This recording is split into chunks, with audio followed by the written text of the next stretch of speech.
Founder Nitin cometh 1000 கோடிக்கு மேல earn பண்ணி வச்சிருக்காரு. இதற்கெல்லாம் காரணம் கம்பவுண்டிங் எஃபெக்ட். நம்ம ஜெரோதாவோட சக்சஸ் ஸ்டோரியை நீங்க எல்லாருமே பார்த்துருப்பீங்க. அதாவது நிதின் கமத் அப்படிங்கிறவர் சாதாரண ஒரு ட்ரேடரா ஆரம்பிச்சவர். ஆனா இப்போ வந்துட்டு கிட்டத்தட்ட 1000 கோடிக்கு மேல, எக்ஸாக்டாக சொல்ல போனால் அப்படின்னா 2.5 மில்லியன் யூஎஸ்டிக்கு வந்துட்டு இப்போ சொந்தக்காரராக இருக்காரு. இதற்கு எல்லாமே காரணம் வந்துட்டு நான் ஆல்ரெடி சொன்ன கம்பவுண்டிங் எஃபெக்ட்.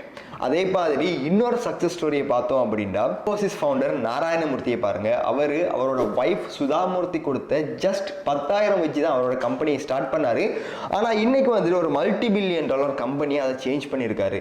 இதற்கும் காரணம் நான் ஆல்ரெடி சொன்ன அந்த கம்பவுண்டிங் எஃபெக்ட் தான். இப்போ வந்துட்டு உங்க எல்லாருக்குமே தோணும் கம்பவுண்டிங் எஃபெக்ட் அண்ட் இந்த மாதிரி மில்லியன்ஸ் டாலர்ஸ் அதெல்லாம் பற்றி பேசிட்டு இருக்கேனே, அப்போ அந்த கம்பவுண்டிங் எஃபெக்ட்னா என்ன அப்படிங்கிற ஒரு கொஸ்டின் ஒன்று இருக்கும். கம்பவுண்டிங் எஃபெக்ட் அப்படிங்கிறது ஃபர்ஸ்ட் சொல்ல போனோம் அப்படின்னா அது இன்ட்ரெஸ்டோட சம்பந்தப்பட்ட ஒரு விஷயமே கிடையாது. அதாவது வட்டியோட சம்பந்தப்பட்ட ஒரு விஷயமே கிடையாது.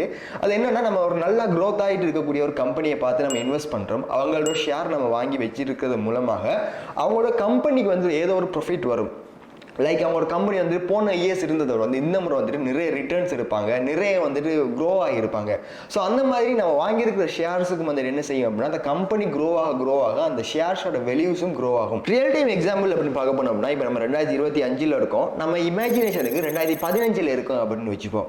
அப்போ 2015 உங்ககிட்ட 1 லட்சம் காசு இருக்கு. அந்த டைம்ல ஒரு நல்லா போயிட்டு இருந்த கம்பெனி அப்படின்னா டைட்டான். அந்த டைட்டான் கம்பெனியோட ஒரு ஷேரோட மதிப்பு கிட்டத்தட்ட 330 ரூபாய். எக்ஸாக்டா சொல்ல போனோம்னா 330.82 ரூபாய். அப்போ நீங்க அந்த கம்பெனியில 1 லட்சம் இன்வெஸ்ட் பண்றீங்க அப்படின்னா உங்க கையில வந்துட்டு எக்ஸாக்டா சொல்ல போனோம்னா 302.65 ஷேர்ஸ் வந்து உங்க கையில இருந்திருக்கும். இப்போ 2025 அந்த கம்பெனி பெரிய ஒரு growth கண்டிருக்கு. அந்த கம்பெனியோட ஒரு ஷேர் இப்போ 2025 எக்ஸாக்டா சொல்ல போனோம் அப்படின்னா 3079.35 ரூபாய். இப்போ நம்ம கையில வந்துட்டு நம்ம 2015 இன்வெஸ்ட் பண்ணதால நம்ம கிட்ட 302 ஷேர் இருக்குன்னு வச்சுப்போம். அந்த ஷேரை வந்து இப்போ 2025 நம்ம வந்து மல்டிப்ளை பண்ண அப்படின்னா இப்போ நமக்கிட்ட 9,31,594.47 ரூபாய் வந்துட்டு கையில இருக்கும். இதுதான் வந்துட்டு கம்பவுண்டிங் எஃபெக்ட். அதாவது நம்ம லாங் டேர்மா வந்துட்டு ஒரு கம்பெனி மேல நல்லா growth ஆகிட்டு வரக்கூடிய ஒரு கம்பெனி மேல இன்வெஸ்ட் பண்றது மூலமாக நம்ம நினைச்சு கூட பார்க்க முடியாத அளவுக்கு பெரிய ஒரு ப்ராஃபிட் நமக்கு கிடைக்கும். ஸோ எங்களோட ஷேர் மார்க்கெட் கோர்ஸ்ல வந்துட்டு நீங்களும் ஜாயின் ஆகணும் அப்படின்னா ஸ்கிரீன்ல தெரியுற இந்த நம்பரை கனெக்ட் பண்ணுங்க. அப்படியும் இல்லை அப்படின்னா கீழே கமெண்ட் செக்ஷன்ல ஷேர் மார்க்கெட் அப்படின்னு கமெண்ட் பண்ணுங்க. உங்களுக்கு தேவையான ஃபர்தர் டீடைல்ஸை நாங்களே சென்ட் பண்றோம்.